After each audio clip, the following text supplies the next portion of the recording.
रतनपुर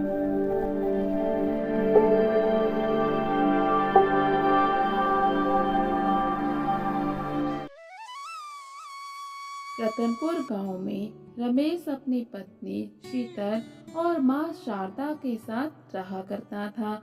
रमेश का बड़ा भाई सुरेश अलग से किराए के मकान में रहता था, क्योंकि उसकी पत्नी अनीता को इतने बड़े परिवार में रहने की आदत नहीं थी। और फिर एक रोज शीतल अपने पति रमेश से कहती है कि उसको शहर में काली माँ के दर्शन के लिए जाना है। लेकिन रमेश शीतल से कहता है, अरे शीतल, अगर हम शहर चले जाएंगे तो हमारे पीछे से माँ का ध्यान कौन रखेगा। शीतल कहती है, क्यों ना हम बड़े भैया और भाभी से कह दें कि एक दिन के लिए यहाँ आकर रुक जाएं।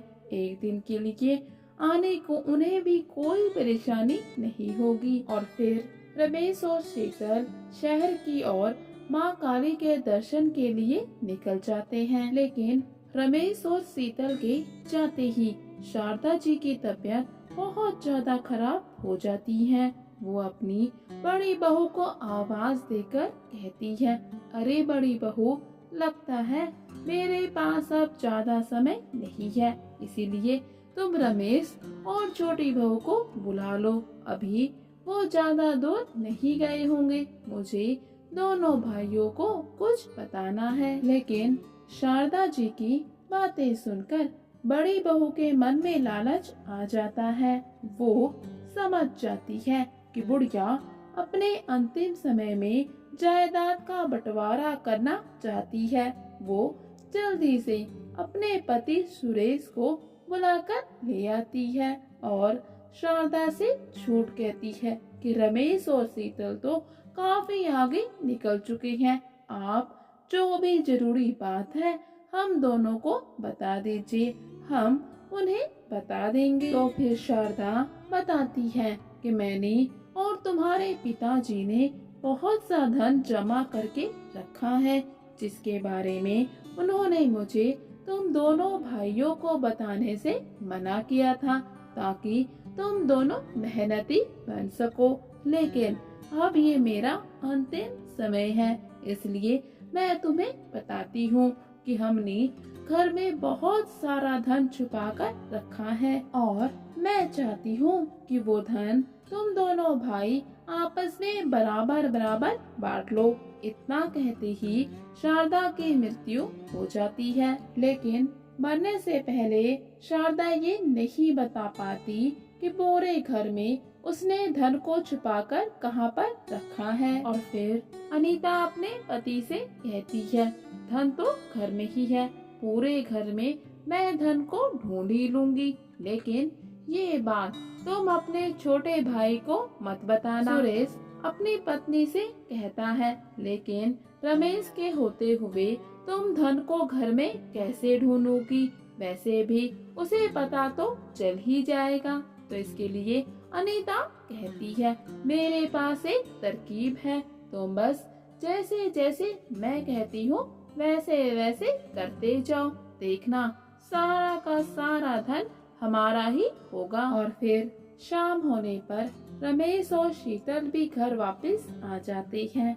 घर आते ही उनको माँ के मरने की खबर पता चलती है, जिसे सुनकर दोनों ही बहुत परेशान हो जाते हैं। माँ के अंतिम संस्कार की सारी विधि विधान करने के बाद बड़ा भाई सुरेश रमेश से कहता है, देखो रमेश, माँ के क्रियाक्रम की सभी रस्में पूरी हो चुकी हैं। अब तुम अपनी पत्नी को लेकर इस घर से चले जाओ, क्योंकि माँ ने ये घर मेरे नाम पर कर दिया है। ये सुनकर रमेश को बहुत ही आश्चर्य होता है। वो कहता है, लेकिन भैया, माँ मेरे साथ ऐसा कैसे कर सकती है, माँ मेरे साथ ऐसा नहीं कर सकती। लेकिन बड़े भाई सुरेश के पास घर के कागज होते हैं, जिसमें शारदा जी का अंगूठा भी लगा होता है। इसके कारण रमेश कुछ भी नहीं कर पाता और वो गांव के बाहर बनी उसकी एक छोटी सी झोपड़ी में आकर रहना शुरू कर देता है। सुरेश हर किसी को यही बताता है कि उसका छोटा भाई रमेश और उसकी पत्नी शीतल माँ की बिल्कुल भी सेवा नहीं करते थे। माँ के साथ बहुत बुरा व्यवहार करते थे, जिसके कारण माँ ने सारी जायदाद और घर उसके नाम कर दिया। रमेश को जायदाद का लालच नहीं था, लेकिन उसकी माँ उससे नाराज थी। इस बात का उसको बहुत ही दुख होता है। वो हर समय उदास अपने घर में बैठा रहता है। रमेश अपनी पत्नी शीतल से कहता है, अरे शीतल, माँ हमसे इतना नाराज थी, हमें कभी इस बात का पता भी नहीं चला। अगर मुझे पता होता कि माँ अपनी अंतिम सांसें ले रही है तो मैं कभी भी शहर नहीं जाता।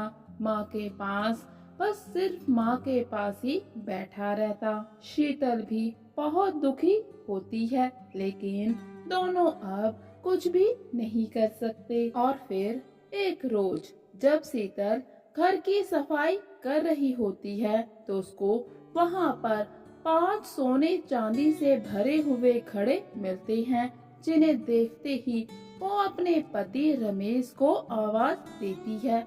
ये सब देखकर रमेश बहुत ही हैरान हो जाता है और कहने लगता है, शायद माँ ने ये धन संपत्ति हमारे लिए ही रखी थी, इसीलिए हमारे नाम पर ये छोटा सा घर करके चली गई। रमेश को धन मिलने से भी ज्यादा खुशी इस बात की होती है कि उसकी माँ अपने अंतिम समय में उससे नाराज नहीं थी, बल्कि वो तो उससे बहुत ही खुश थी, इसीलिए धन संपत्ति छोड़कर गई है। और फिर देखते ही देखते ये बात पूरे गांव में फैल जाती है कि रमेश को अपने पुराने घर में बहुत बड़ा खजाना मिला है। ये बात रमेश के बड़े भाई सुरेश के कानों तक भी पहुंच जाती है। जैसे ही सुरेश को इस बात का पता चलता है तो उसको बहुत ही पछतावा होता है। वो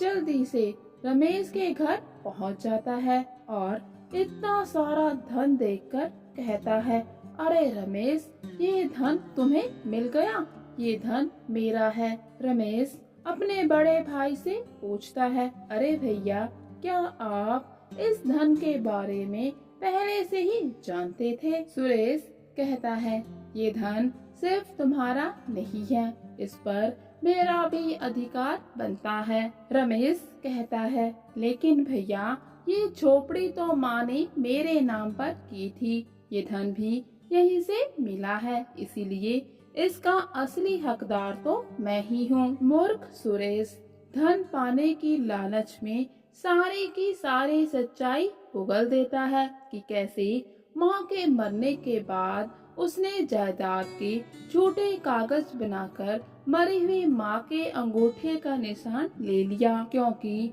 छिपे हुए धन के बारे में माँ ने सुरेश को पहले ही बता दिया था। लेकिन सुरेश सारा का सारा धन अकेले ही हड़पना चाहता था, जिसके कारण उसने अपने छोटे भाई रमेश को रास्ते से हटाना चाहा, लेकिन उसकी चाल उसी पर भारी पड़ गई। और फिर जब ये बात पूरे गांव में पता चलती है तो सभी सुरेश को थू थू करते हैं। सुरेश के पास ना तो खुद की धन संपत्ति रहती है और ना ही माँ का बचाया हुआ धन उसे मिल पाता है।